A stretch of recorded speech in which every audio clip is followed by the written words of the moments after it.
Hello and welcome to the Weekly Forex Outlook at xm.com. Next week, the spotlight will be on the Fed meeting as officials decide on the timing of the next rate cut. We'll also get a slew of data releases out of the US, including jobs data, inflation figures, and GDP. In addition, traders will want to keep their eyes on the upcoming decisions from the Bank of Japan and Bank of Canada meetings. I'm Maria Bashir-Deis, and joining me is lead market analyst Rafi Boyachan. So Rafi, let's begin with the Fed. President Trump has continued to put pressure on the central bank to cut interest rates. What are we expecting from this meeting on Tuesday? So indeed, Maria, there's been a very intense pressure on the Fed, particularly on Chair Jerome Powell, to basically cut rates quite aggressively. So Trump is worried not just about the economy, of course, but is also worried about the high interest that the US government has to pay on its debt. And this comes, of course, on the back of that budget bill, which sets to raise the mounting debt level of the United States even more. But of course, the Fed is more worried about inflation at this point because we don't quite know the full impact of the tariffs. Those take several months to basically feed through the data. And we may now be starting to see some price increases on the back of the initial tariff hikes we got earlier this year. So we saw the CPI data moving higher a little bit. So the Fed, of course, has reason to be very cautious. But of course, there's concerns about economic growth as well, particularly slowdown in the labor market. For the time being, the data isn't too bad, so the Fed can afford to be patient. Now, when it comes to the July meeting, there was some speculation a few weeks ago that maybe they might cut rates. We saw a couple of policymakers supporting such a move, and even Chair Powell actually left the door open to a possible hike. But then since then, the data hasn't really backed the need for an immediate cut. So we're probably going to get the Fed keeping rates on hold on Wednesday. But of course, there's the possibility that not just due to the pressure from the political pressure from President Trump, but also within the FOMC committees, from some of the dovish members.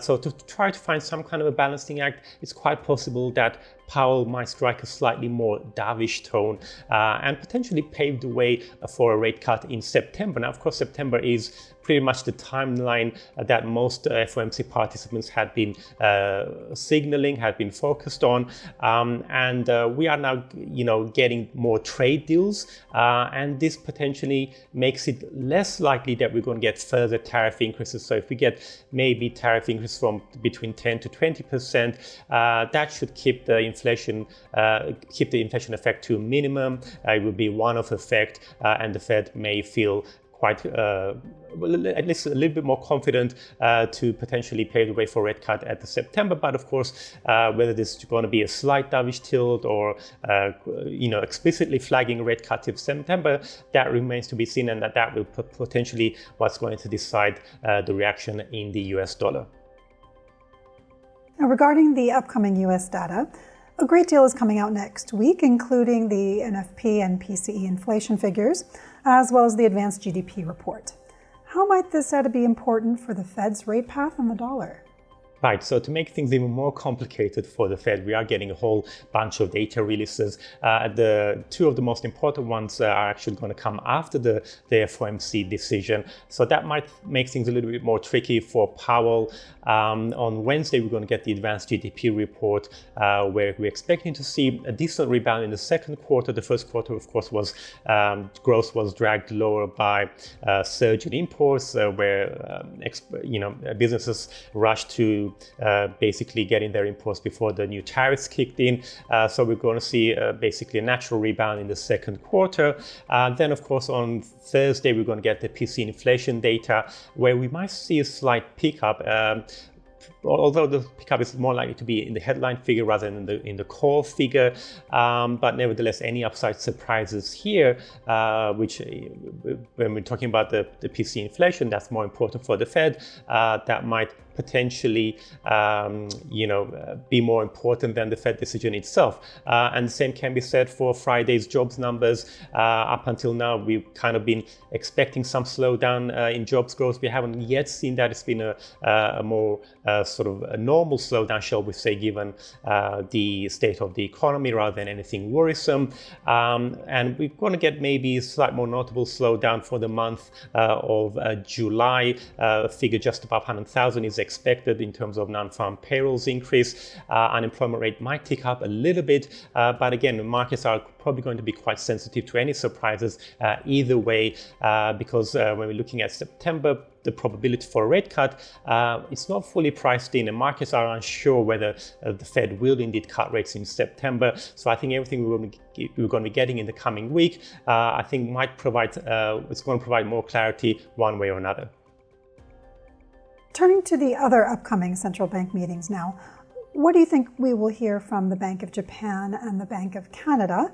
And what reaction might we see in the yen and the loonie?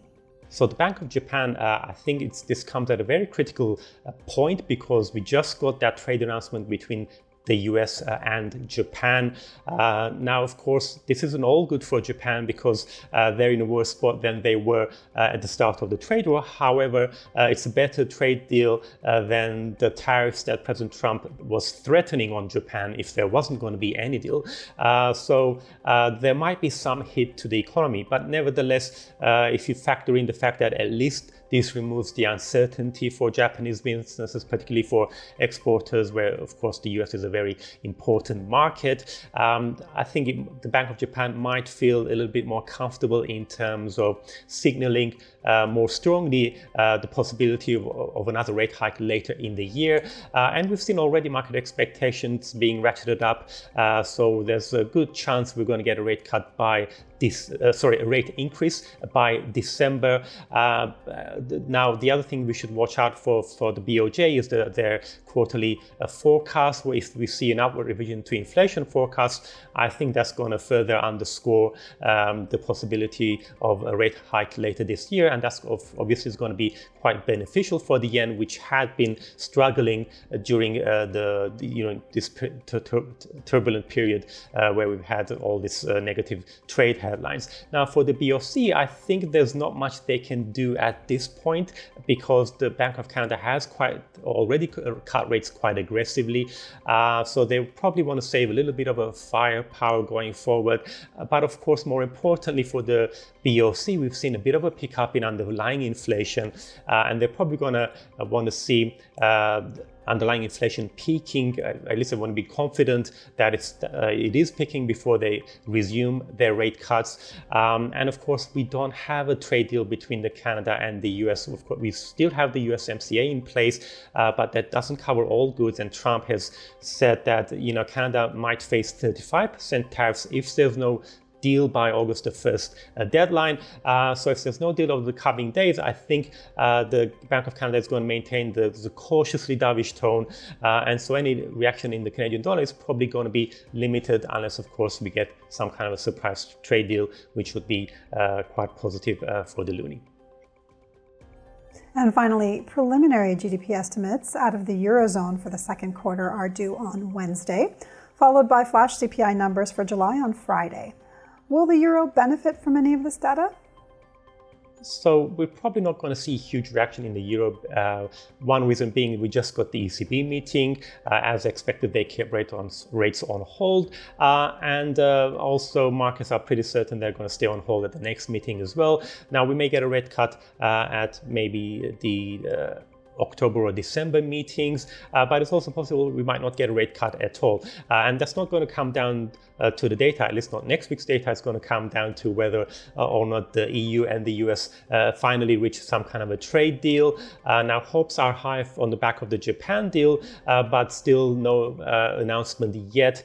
So in the absence of one, I think the reaction in the euro will be rather muted. Now, with the growth, it's probably going to be we might see flat growth in the second quarter, and we might see a slight drop in headline inflation. And it's of course very important data, but I think right now, in terms of whether we're going to get one more rate cut from the ECB, that's more likely to come down to whether we're going to get a trade deal with the United States. So I think that's going to be the primary focus when it comes to the euro. Rafi, thanks so much. This was the Weekly Forex Outlook here at XM.com.